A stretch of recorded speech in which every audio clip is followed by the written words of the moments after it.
Hey guys, how you doing? This is Andrew Sims with the Sims Consulting Group. Uh, Glad to be back. Glad to be doing this again. I know that last week I wasn't available, so I wasn't able to do this, but I'm happy to be doing it now. And I got something interesting to share. I was talking with a couple of brothers, friends of mine, some people that I've known for a couple of years, and we were laughing and joking about the similarities between managing an organization and versus managing a family. And it kind of came up with this concept that the husband is like the CEO of his home, man, or the father, or whoever is the CEO of his home.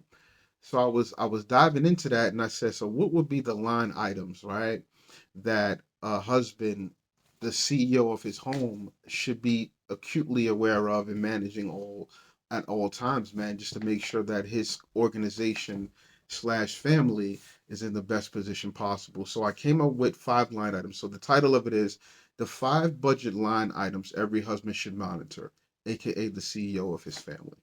So the first thing I think you should monitor is income. Um, we should always be in a position, right? Like as an organization, you're always looking to increase profits and reduce costs, right? And part of increasing profits is finding other streams of revenue, other clients, right? Other businesses to work with, other projects in my instance, other contracts, right? Or selling more items. Whatever it is, you're always looking to manage the income or grow the income, right? There's passive income, there's all types of income streams, right? Or revenue streams. But the most important thing that the CEO of a family needs to do is to monitor that and understand the work that it's going to take to make that line item grow, right?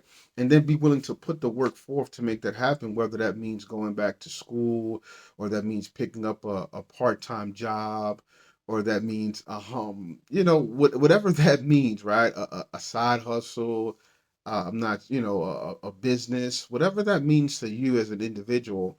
You need to be acutely aware of what's coming into your house, because that is the pool of money in which you're going to manage. And when I say income, right, we like to throw out gross numbers, right? Like, hey, I make X amount, because the gross number is always the bigger number. But the income you're going to manage is whatever's in your hands, right? So for the most part, that's what I'm referring to when I'm talking about income, the actual take home amount of you and anybody else that's bringing an income into the family that is going to be managed, right? There are wives that work, there are spouses that work, and things like that. So you need to be able to manage those resources as well. The second line item that is extremely important is expenses. Now, I have two categories of expenses, but I have a different title for them. But expenses, the total output related to the family survival, groceries, bills, a roof over your head, right? School, all those different things that mean survival to the family should be accounted for in the expenses column. And generally speaking, that column needs to be a percentage of the total income that is comfortable enough for the family to still be able to do the other three line items that I'm going to mention, right? Because a lot of times our income's here and our expenses are here, right? Or and if your expenses are here, right, and you're a new business, it's understandable. You're not making as much money, or you're a new family, or you're a new couple, right? It's understandable that the money that you're earning, right, is not what it's going to be for from a business standpoint, right? Your expenses at the beginning always outweigh your income.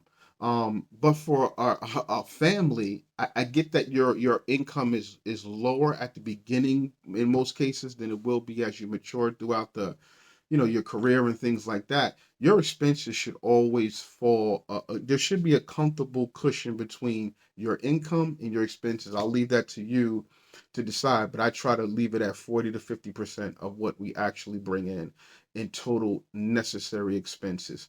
We try to live off 40% of our income. People say that's because of what you make. No, it's always been that way. It's a choice. You have to be able to understand, what you can afford and what you cannot afford, and that'll go a long way to making sure that these other three line items stay intact. The third line item. So let me read it. Expenses is the total output related to family survival. The third line item is debt. The total amount owed to any outside parties. You have student loan debt, you have mortgage debt, you have car loan debt, right? You have credit card debt, you have all kinds of debt out there, but it all needs to, you need to understand as the CEO of this family or the CEO of that family, right? What is that number? And how are we going to attack that number? Because the more we reduce that number, the better we would be long term, right? Debt is something that you have to aggressively attack. Debt is not a good thing. Some people say, you use other people's money to make money. I understand that logic, but it's not necessarily the logic that I subscribe to. You invest your own, but you smartly invest in the things that are going to build you a future, such as, whatever it is that you're going to invest in, right? Debt is not a friend. It's a master. And a lot of times people, leave this earth when it comes to net worth, having their debt here and their net worth there. So they leave owing. But you want to win the game, right? You want to make sure that you exit on a high note as opposed to leaving a lot of debt for your children. You want to be able to give them assets, free and clear assets, free and clear homes, partners in, stock options, whatever that is, right? Whatever that looks like for you. But debt, the total amount owed to any outside party. So the first line item is income. The second, which is the total actual, the actual take home amount.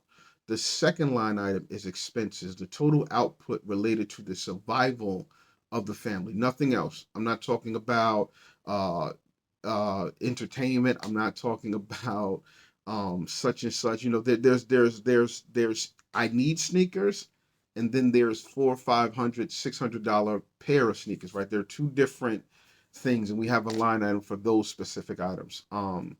The fourth thing, and I'm going to spend a little time on, is investments. Money used to secure the future. Investment strategy is something that I find a lot of people don't have. And if they do have it, they're not really implementing it because we're a moment to moment, live for the moment type of society. In a lot of cases, man, we're trying to keep pace with what's going on, and whether it's technology, it's fashion, it's travel, whatever it is, right? So the investment portion of our family structure, our family organization, is a lot of times neglected. And I think that that is a real problem because if you're not investing, saving is fine, right? And I did not put saving as a line item, although I do think you need to have like a rainy day fund, like a couple of months worth of income in the bank, right? I think that's something that's been talked about a lot or enough, right? But investments, right? How is your money actually working to produce more of its kind? I heard somebody tell me a long time ago, money will work harder than you, it will work longer than you, it will work faster than you, and it will produce more than you ever could.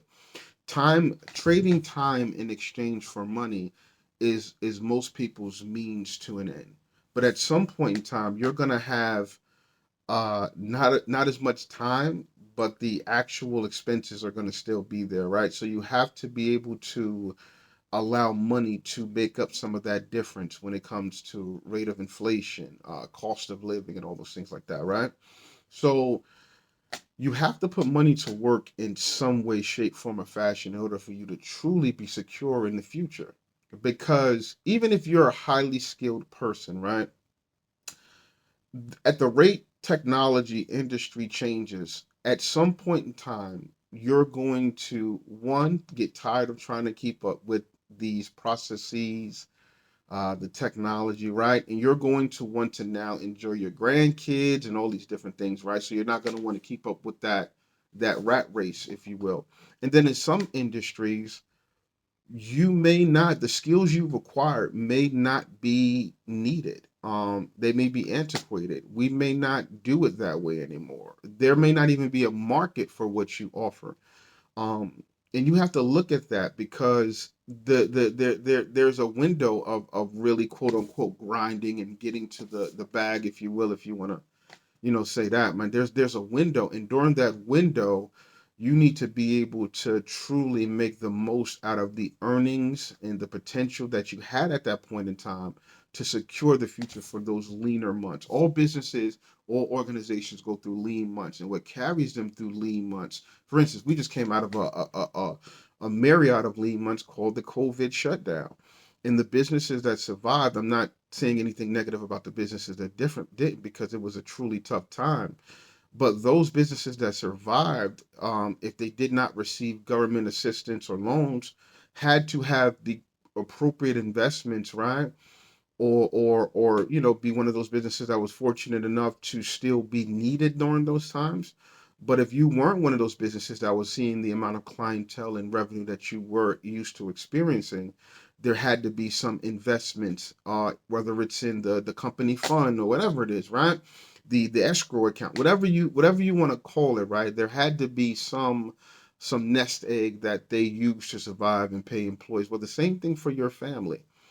But the way you build up that nest egg, and it produces and reproduces and compounds, compounding interest, right? And grows over time, is you have to have a strategy by which you allocate funds. You have to put those workers, those little green workers. I don't know, people don't carry money anymore, right? But you have to put those presidents to work for you, because they're very good at what they do. Um, and there are funds, there are mutual funds, there's crypto, there's your traditional stock portfolio, there's Fidelity, there's all these different ways to put your money to work for your IRA, 401k, right? I'm not going to tell you how to do that, but money should be working for you. And outside of your 401k, you should have additional funds to make that money work for you. And last thing I'm going to talk about is the last line item I think you should pay attention to is entertainment slash miscellaneous. We talked about the sneakers and the difference between needing a pair of sneakers and wanting a pair of $500 sneakers. There's a big difference. These are the items that I put into the entertainment miscellaneous, and I'll tell you why. Expenses are like clockwork: light bill, phone bill, water bill, tuition, food. All these things are like clockwork. They're never ending. I don't care at what point in time you get to, or how much land you own, solar panels and things like that. They're going to be monthly. Even if you own your land, there's taxes, right? There's always things that are just ongoing, and we have to account for. Those are what I consider to be expenses. Eating out is not an expense. It could cost, but that should fall under something else, because that can come and go, and we could reduce that or increase that depending on how we're doing as a family, aka an organization. And also, I put Christmas gifts, I put birthday parties, I put all those things under miscellaneous and entertainment, because they're fluctuating. So the better the company's doing, the more we have in the miscellaneous entertainment budget, the better we can enjoy ourselves. If it's a leaner month, that budget comes down. If it's a more prosperous month, that budget goes up. But those are the five line items, man, that I think every CEO of his home should really be, intensely and acutely aware of. You need to really be diving into those numbers to understand the health of your family, the health of your family's future, and it kind of same way we do with organizations. So once again, man, this is Andrew Sims with the Sims Consulting Group. Y'all be blessed. Manage that family budget, man. Peace.